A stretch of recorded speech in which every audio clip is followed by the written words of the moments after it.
Hey guys, Rambler here. We fixed the air conditioning yesterday and it's blowing nice and cold. So I'm happy.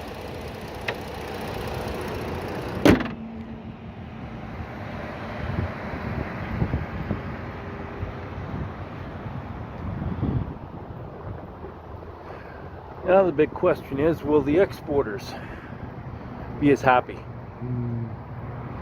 Vehicle's got no codes in the dash. I'll demonstrate that.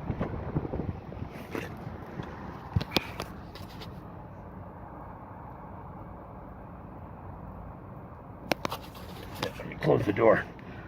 Okay. Absolutely no codes in the dash.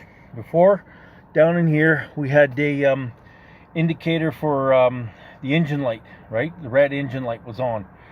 And the atmospheric temperature back then, sorry about the extra noise, the air conditioning's on. The atmospheric temperature, that's what that is, was reading -40. So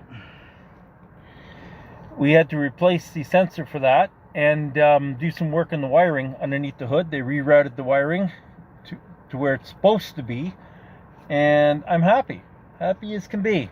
So no issues at all. And yeah, your man's happy. So thought I'd just make a quick video and show you that. Okay, you have a great day.